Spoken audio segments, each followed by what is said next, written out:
Before we start, I want to share with you a few tips on how to become a successful app creator with Rapid Agent. So, first of all, be precise. Make sure to give Rapid Agent one task at a time. If you have a complex task in mind, break it down into smaller pieces.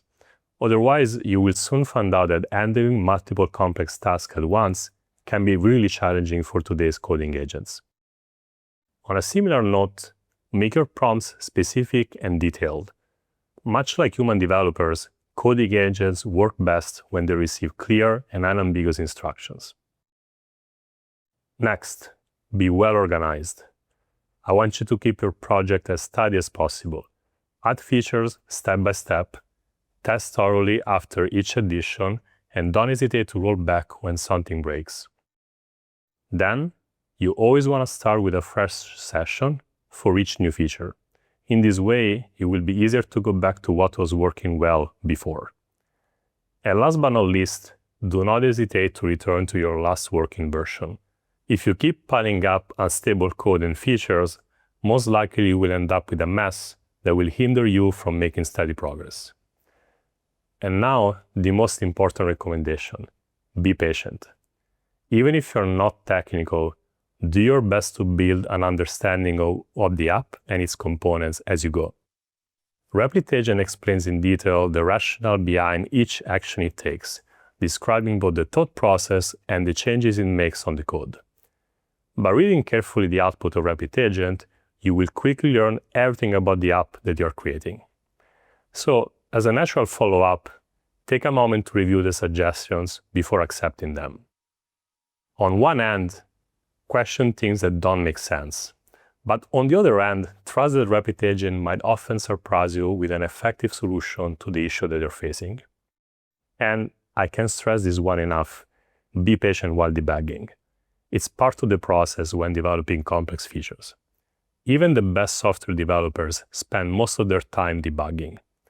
Rapid Agent is getting better on a daily basis, but it's still not perfect. So, allowing it the time to debug with different strategies will make you more successful than you might expect. And now, I'll hand it over to Matt so you can start building with Rapid Agent. In this lesson, we'll explore the Replit platform and its AI-powered tools that accelerate development. You'll learn the fundamental concepts behind effective AI collaboration and key strategies I use when building applications with AI assistance. We'll also familiarize ourselves with Replit and walk through getting set up. First, a bit about me. I'm Matt. I head up developer relations at Replit. You can find me on social, on X, or on YouTube at these QR codes. And really, we're just going to jump right into getting started. So first, it's important to talk about really what vibe coding is and what it is today. And so, right, when we talk about vibe coding, it's typically leaning into our AI agents, our AI tools, to rely on writing the code rather than write it ourselves. What that means is that there's a large jump in productivity, and a lot of people have seen that they're able to build applications they never were able to create before. And that means it can take you from an idea that lives in your head to a real application deployed on the web. That's something that Replit helps out with quite a bit. But fundamentally, what we've seen is that vibe coding is limited by the developer experience. And if you haven't heard the term developer experience before, or if you're not a professional software developer, don't worry, it just means the experience of developing applications, or the tools, the techniques, and the environments that developers use to build things. And so those tools can be intimidating, which is what we're going to cover today: how to make the most of those tools, get started building applications, and again, create the best apps possible. But more importantly, vibe coding has its gotchas. And those are things we're going to cover today. We're going to cover ways of planning and thinking logically to get around some of those limitations and fundamentally produce better results. So in this course, we're going to use AI to build real deployed apps. We're going to learn why tooling is important and how to make the most of the tools that we're using. We're also going to learn how to communicate with AI, because there's some fundamental skills that can help you, again, make the most of this tooling. And it is just that. It's a tool, but it requires some knowledge, and there can be a bit of a learning curve to understand how to communicate with AI. And finally, we're going to gain skills for effective building that you're going to be able to take from this course and apply to every area of your life. You're going to be able to automate things that you don't want to do, or create things that you didn't think were possible, or make your job more efficient, or make your life more efficient. I've seen those things in my own life, and that's why I'm really excited to share them. That's why I'm really grateful for what I get to do for a living. But first, we're going to talk a bit about what Replit is. and how AI tools fit into our platform. So you can think about Replit as the environment. And then on top of Replit, we have Agent, which is our automated developer, and Assistant, which is our tool for rapid edits and chat. So Replit is a unique environment. It's different from other tools that you've probably used in the past. So if you've ever had to write code or install a code editor, you know that there's a lot of setup that's required. You have to download this thing, install it on your computer, and that doesn't even include installing packages, configuring languages, configuring your environment. It can be a real headache. So Replit has no installation. It runs entirely in your browser in one tab. And it includes AI tools for every step of the way. But more than just handling packages and languages and being zero setup, it also has everything you need to build full stack applications. That includes databases, object storage, authentication, a whole host of other tools and services. And so from there, you can deploy those apps in just a few clicks, which is what we're going to see today. And so the reason that Replit's really powerful is because you don't have to spend time worrying about setup. That's going to allow us to move really quickly in this course. And I hope you think so too. Now, on top of Replit, we've built Agent or Replit Agent, and that's our automated developer. It allows you to build and configure an entire project from scratch with just your voice, generate and build a plan for your project, as we'll see today, and make complex multi-step changes to your code. Now, I'd be remiss if I didn't mention Replit Assistant, which is our more lightweight tool for chat and quick edits. So with Assistant, you can chat with AI about any topic, request quick one-off edits to code, and ask questions about your project. So what we'll see today is a pretty common pattern is using Agent to kind of scaffold out a project, get things to an MVP state, get things working, and then flipping to Assistant to really dial in that functionality and build out the rest of your project. And so one more thing to call out before we jump into our whiteboarding session and talk about some basics of prompting and vibe coding, which is going to follow largely from what Michaela has already discussed. One important piece to mention is that Replit has a free tier, and we'll be able to use the free tier for most, if not all, of this course. You'll be able to register for free on Replit.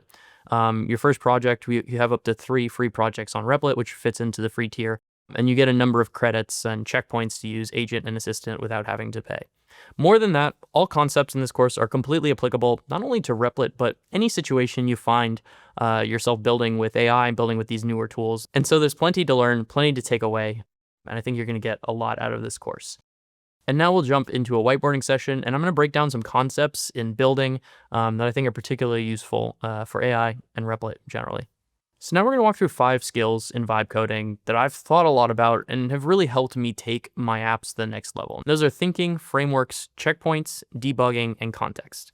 We're going to keep these short. We're going to keep them straightforward. But what I want you to do is keep these in the back of your head as we start to build out these projects and start to notice some of these patterns and notice some of these concepts so that in the future, you can really dial in your apps. I think building with AI, vibe coding is a brand new concept. And so the best way to learn it is by doing it and by taking courses like these and by experimenting on your own. So now we're going to talk a bit about thinking. And hopefully this is something you've been doing for most of your life. I know there are periods where I don't think much, but I've been trying to work on that. And we can break down thinking into a bit of a hierarchy. Now, logical thinking is really important. We're going to compare this to a game of chess. Now, thinking logically, that might be like asking questions, what is the game of chess? Or actually playing the game. That gets a bit more into analytical thinking. And most of you are probably familiar with analytical thinking, breaking down games, learning how to play them well, breaking down problems and learning how to solve them. But the 2 types of thinking I want to introduce when we talk about building with AI are computational thinking and procedural thinking. An example of computational thinking might be, what are the patterns behind the game of chess? And that might lead you to do something like program a computer to enforce the rules of chess.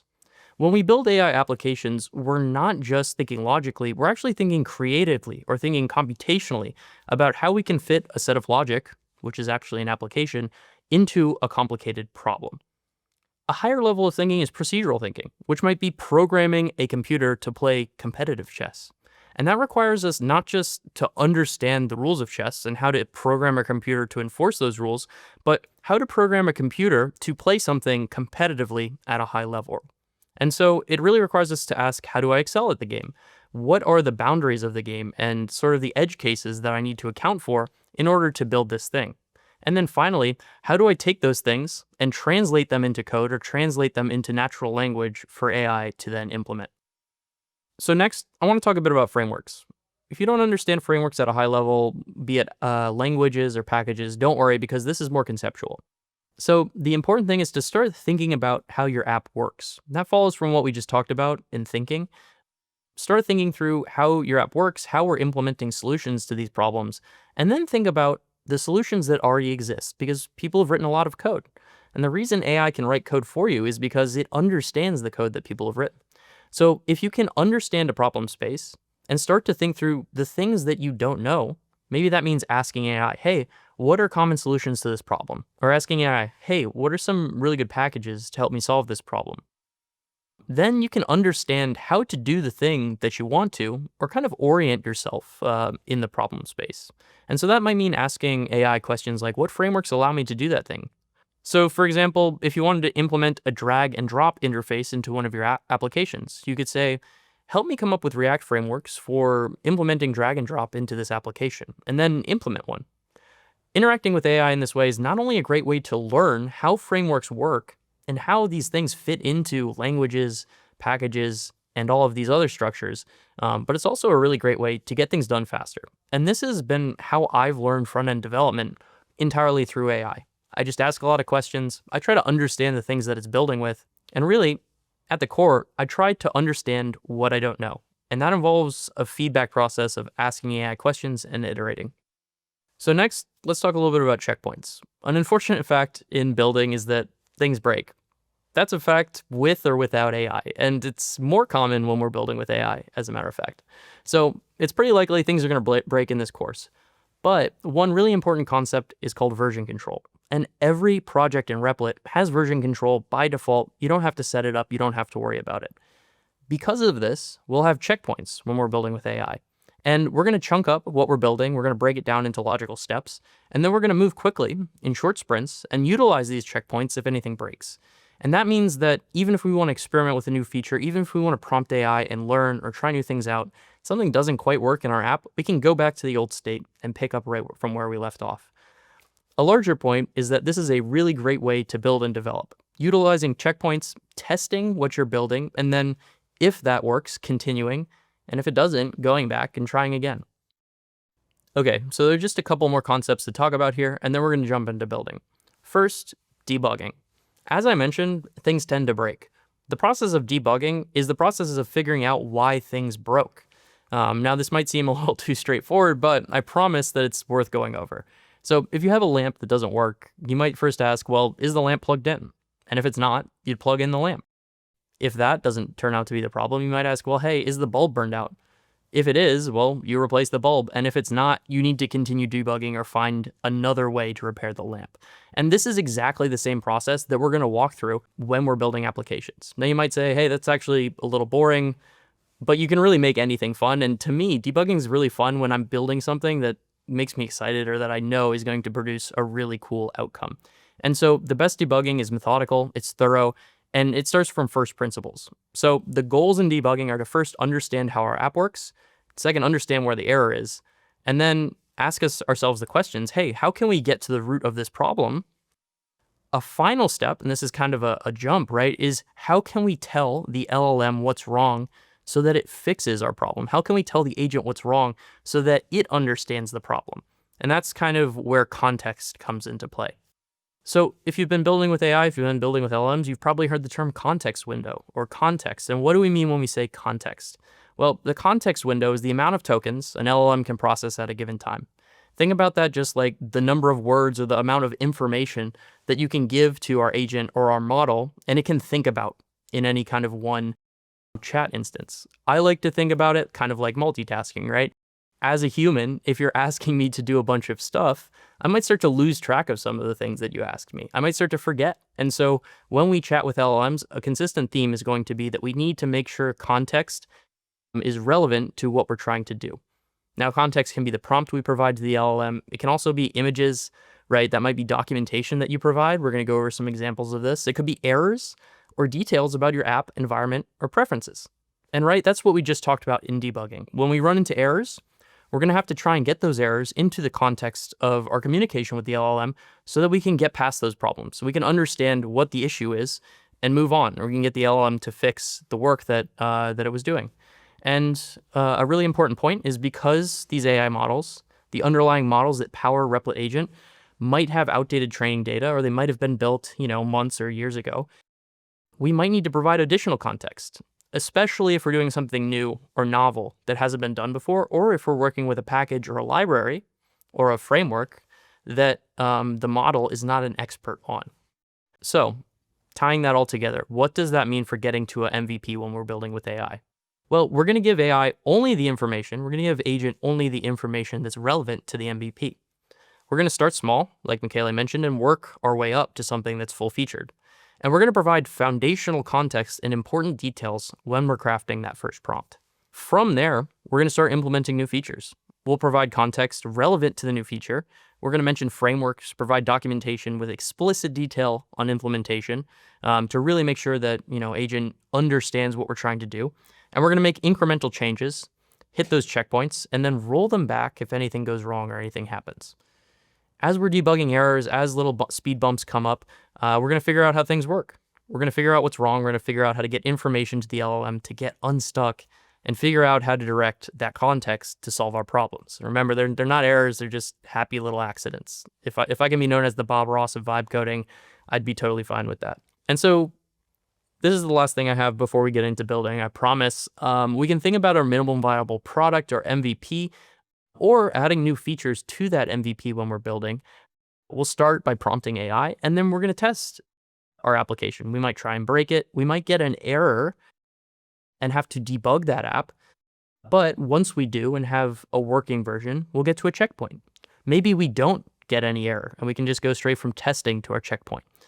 But the next step is to do this all over again. So it looks like we prompt to get our MVP or feature, then we test that out. We hit an error, debug it, fix it, or we don't, and then we move on to our next MVP or feature. And this sort of feedback loop, this sort of cycle, is largely the pattern that I follow when I'm building with AI. So now let's jump right into it. We'll give a quick walkthrough of Replit and start with our first project. So before we jump into our application, I just want to quickly walk through how to get to this screen. And in order to see this page, this homepage, all you have to do is create an account on replit.com. You can use your Gmail, you can use another account, you can use your email and password.